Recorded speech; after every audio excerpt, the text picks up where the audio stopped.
सैयद जाफ़र हुसैन है। मैं अहले स्कूल में हिंदी अध्यापक हूँ। आज अपन 10वीं कक्षा का 5वां पाठ गोभी का फूल के बारे में अपन जानकारी लेंगे।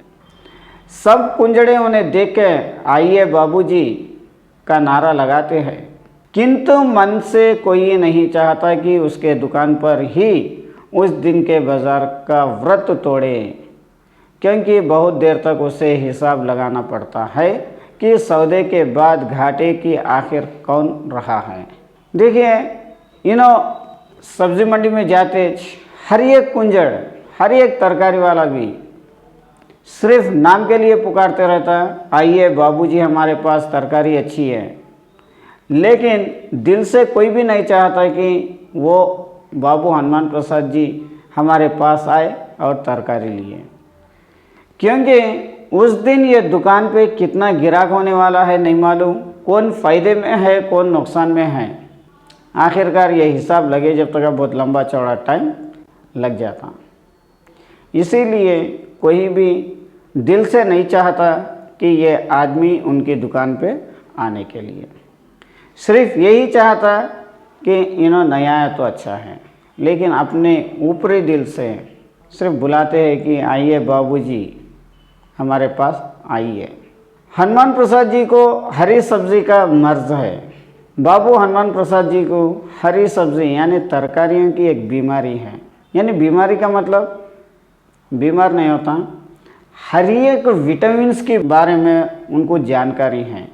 कौन सी तरकारी में कौन से विटामिन्स है, कौन सी तरकारी खाए तो अच्छा है, कौन सी तरकारी नहीं खाए तो अच्छा है, कौन से सीज़न में कौन सी तरकारी खाना है, कौन से अनसीज़न में नहीं खाना है, ये सारे चीज़ों का पता मालूम है। इसलिए उनको कहते हैं कि सब्ज़ी का मर्ज। सारे संसार में यदि किसी वस्तु को वे आदिकरण मानते हैं तो वो है हरी सब्ज़ी।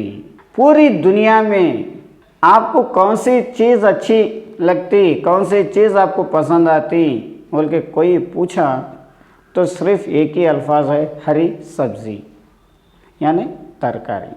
किसी भी विषय पर आप उनसे बात चलाएं, अंत में इसी विश्वास के साथ उठेंगे कि हर समस्या का हल हरी सब्ज़ी में छिपा पड़ा है।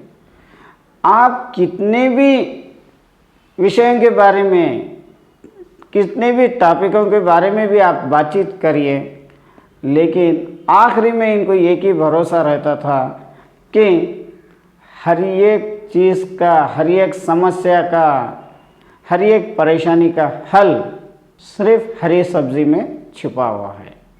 किसी सब्ज़ी में कितने विटामिन होते हैं, कौन सी तरकारी में कितने विटामिन्स होते हैं, कितना लोहा यानी आयरन कितना है, कितना चूना, कौन सी तरकारी में कैल्शियम ज़्यादा रहता है, कितना खट्टा, कितनी लकड़ी, कितना ईंट, कितना गारा वगैरह होता है। ये आदि चीज़ यानी कितना चूना, कितना खट्टा, कितना लकड़ी, कितनी ईंट, ऐसे इस तरीके से हर एक भी इनको जानकारी थी। इसका जैसा विशाद ज्ञान उनका है, यानी इनको इतना बड़ा नॉलेज है, वैसे किसी पोस्टमास्टर को अब तक निकले हुए डाक टिकटों के बारे में भी ना होगा। इतनी इनको जानकारी है कि कोई एक रिटायर्ड हुआ तो पोस्टमास्टर भी रहने दो, या नहीं तो बड़ा बड़ा पोस्टल ऑफिसर भी होने दो, अब तक दुनिया में कितनी तरह के पोस्टल स्टाम्प्स निकले हैं उनको पता नहीं है, लेकिन इनको तरकारी के बारे में सब पता है। हनुमान प्रसाद जी को ताजमहल का शिल्पी का भेंट कीजिए तो वे बुरा मान सकते हैं, परंतु इसके बजाय यदि आप उन्हें एक झाबा सोया मेथी का साग भेंट कर दें तो आप उनके सहृदय मित्र माने जा सकते हैं। अगर से हनुमान प्रसाद जी को बुला के आप एक गिफ्ट के तौर पे ताजमहल भी अगर से उनको दिए तो आपसे बुरा मान लेते। उसकी जगह उनको कुछ एक तरकारी का सालन साग बना के करके दे दिए तो आपको मित्र बना ले सकते हैं। किसी को कहीं बाहर आते जाते देखते हैं तो मौसमी तरकारी की फरमाइश वे ज़रूर कर देते हैं। कोई अगर से ये शहर से वो शहर या नहीं तो ये गांव से वो गांव जाते आते कोई दोस्तान दिख गए तो उन्हें मौसमी तरकारी के हिसाब से यानी सीजनल तरकारियों के बारे में फरमाइश करके वो वहाँ से मंगवा लेते हैं। शामत के मारे मुंह से उस दिन निकल पड़ा कि मैं लखनऊ जा रहा हूँ। यहाँ पे आपको आगे लेकर केशव चंद वर्मा, इनकी शामत पुकारी होंगी इसलिए इन्हों गलती से इनके मुंह से एक अल्फाज निकल गए कि कल मैं लखनऊ जा रहा हूँ। छुड़ते ही बाबू हनुमान प्रसाद जी बोले, अरे भाई वर्मा साहब, आप लखनऊ जा रहे हैं तो हमारे लिए 4 फूल गोभी लेते आइएगा। अभी यहाँ गोभी का अच्छा फूल मिलता नहीं। सुना है लखनऊ में 2-2 आने में अच्छे फूल मिल जाते हैं। इन्हों सिर्फ मैं लखनऊ जा रहा हूँ ये बात बोलते ही हनुमान प्रसाद जी बोले, अजी वर्मा भाई, आप लखनऊ जा रहे हैं, वहाँ से मेरे लिए एक 4 गोभी के फूल ला लीजिए। यहाँ पे अभी मौसम की तरकारी यानी सीजनल तरकारी जो गोभी का फूल है अभी सही तरीके से नहीं आया, इसलिए वहाँ से लाई हैं। ये भी मेरे को पता चला कि वहाँ पे ये गोभी का फूल बहुत सस्ता मिलता है, 2-2 आने में एक फूल अच्छे बड़े बड़े मिल सकते हैं, इसीलिए वहाँ से मेरे को 4 फूल लेके आके दीजिए। मैंने हाँ या ना कहा हो इसके पहले ही उन्होंने अठन्नी मेरे हाथ में रख दी और मुझे अकेले में ले जाके बोले, देखिए वर्मा जी, पता नहीं आपने कभी साग सब्ज़ी ख़रीदी है कि या नहीं। अभी उसका जवाब ही नहीं दिए, लेके आना है या नहीं लेके आना है। उससे पहले उन्हें एक आठाने उनके हाथ में रख दे के इनको बाजुक लेके जाके उनसे बातचीत कर रहे हैं। क्या बोल के, देखिए वर्मा जी, पता नहीं है, मुझे तो पता नहीं है कि आप कभी भी अंदो तरकारी लाई या नहीं। फूल ज़रा घटा हुआ लीजिएगा। फूल जो है ज़रा एकदम करीब एकदम खुला हुआ नहीं होता, एकदम करीब हुआ तो फूल लेके आना है। बिखरा हुआ फूल जल्दी ख़राब हो जाता है, जो बिखरे हुआ रहता फूल वो बिल्कुल ख़राब हो जाता। और देखिए अक्सर उस पर झाई पड़ जाती है, ये ना रहे। और आप गौर करके देखिए उसके पर ज़रा कालापन आ जाता, ये चीज़ वहाँ पे नहीं रहना है। बहुत से गोभी वाले पत्ते निकाल लेते हैं, बहुत सारे लोग गोभी के फूल के पत्ते निकाल लेते हैं। वे पत्ते ना निकालने पाए, वो पत्तों को निकालने मत दीजिए, पूरी गोभी ले लीजिए, पूरा गोभी का फूल पत्तों के साथ ले लीजिए। जो कैलोरी होती है पत्तों में, जो पत्तों में ज़्यादा ताकत होती है वो फूल में तो होती ही नहीं। गोभी के फूल में तो उतनी कैलोरी नहीं होती, सिर्फ पत्तों में उसकी ताकत ज़्यादा है। पत्तों के ढंडाले का अचार बहुत अच्छा होता है। पत्तों के जो ढंडाले हैं, जो काड़ियाँ हैं, उसका अचार बहुत अच्छा है। उसकी सब्ज़ी तो आपने खाई ना होगी। जो पत्तों की तरकारी जो है वो आप तो नहीं खाई है, लौट कर आइए तो खिलाऊंगा, आप आने के बाद मैं उसे खिलाऊंगा। ज़रा भी मध्यम आंच पर पकवा कर पानी में उबाल कर नमक मिर्ची डाल कर खाइए तो देखिए लाल लाल कल्ले निकल आएंगे। जो ढंटाले हैं, जो पत्ता है, वो धीमी सी आंच पे डाल के पका के उसको उबाल के नमक और मिर्ची डाल के आप खा लीजिए, आपके कल्ले गोल गोल और लाल लाल बन जाएंगे।